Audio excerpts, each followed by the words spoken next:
present here.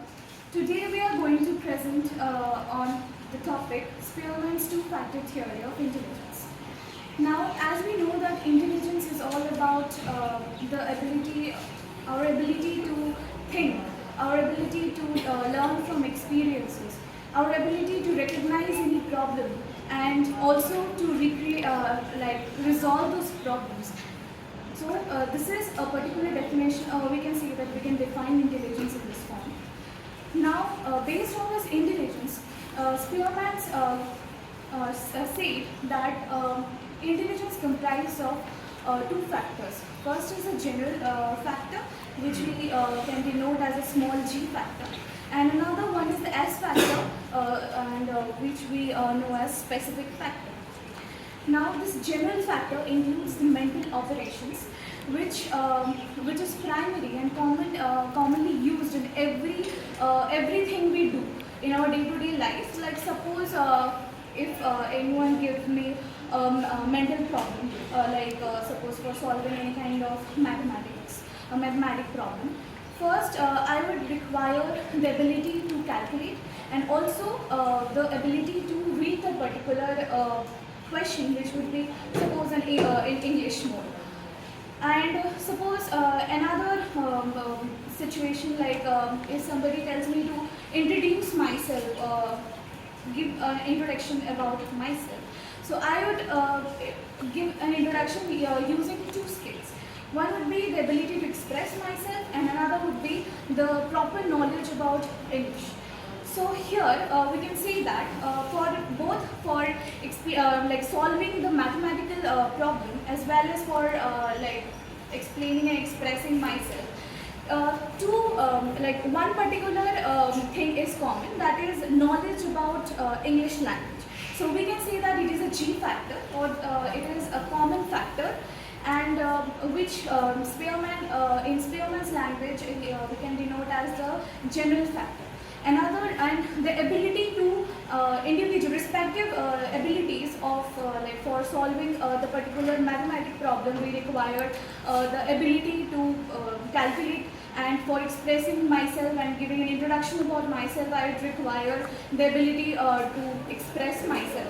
These are the specific abilities, two different things and two different abilities. So here, another factor which was, as I say, specific ability. This particular ability is not innate, whereas this general ability is innate and inborn. And some modern psychologists even believe that when a parent conceives, since then only the this general ability is already has been built within the fetus.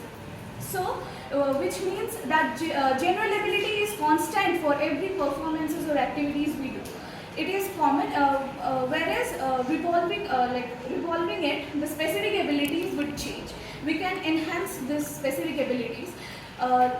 Suppose, if a child has got a beautiful inherited a beautiful voice from his or her mother, since his or her mother is a good singer, that doesn't make him a great singer by himself or herself already. He can be so if since he has got or inherited the ability to sing or has a good voice. If he or she can practice or enhance himself or herself more with time, definitely he or she can be a great singer like his or her mother. So now the characteristics will be discussed by Williams. Thank you, Varsani, for explaining us the theory of intelligence by Spearman. Actually, this theory was published in the year 1904, and now I will talk about the characteristic of G and S. Actually, what does G mean? G basically means general intelligence, which affect our life, as you can see in the chart. And the S factor means our specific abilities that we use every day. Like for example, the way I'm using this medium of language, English, to present myself in this presentation, and the way I'm moving and the way I'm working, it will become under G factor.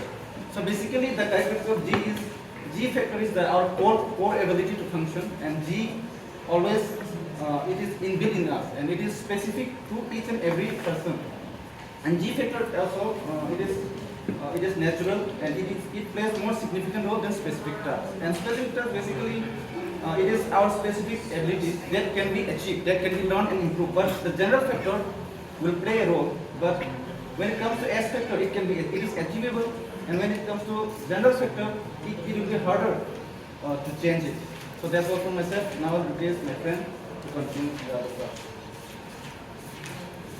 Good afternoon, everyone. I would like to discuss about the education implication and relevance of the Spearman theory of intelligence. This theory gives a better insight to the teacher about the nature of intelligence. Next point is the general ability differs from the individual to individual. Next, the specific ability also differs from the individual to individual.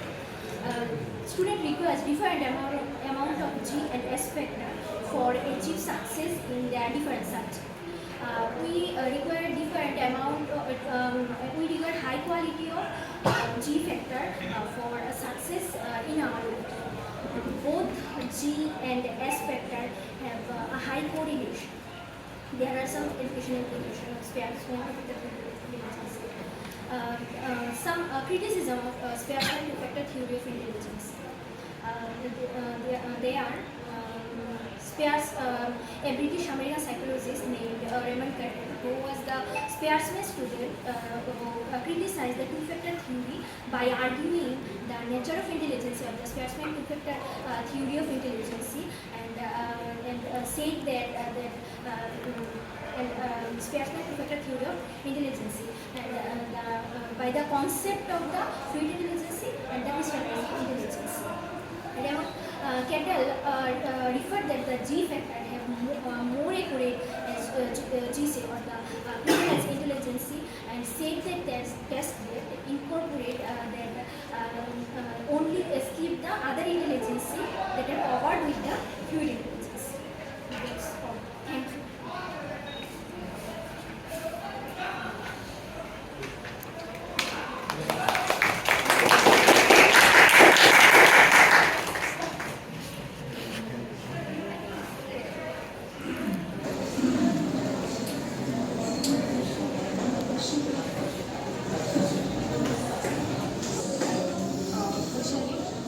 How these two factors are complementing each other. General factors and S factor can help in education purposes. If we know about the general and S factor of a particular student, we can know why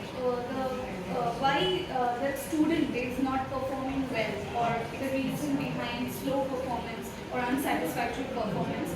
Or even we can say that if we have a particular knowledge about the G and the S factor, we can help the student understand his intelligence and also guide him in that particular field for betterment. Thank you.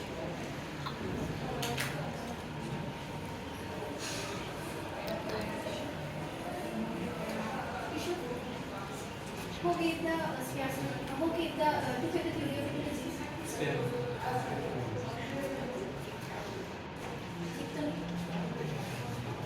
What are the two factors of Spearman two-factor theory of intelligence?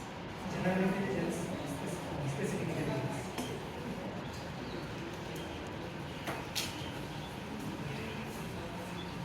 And what are the Sorry.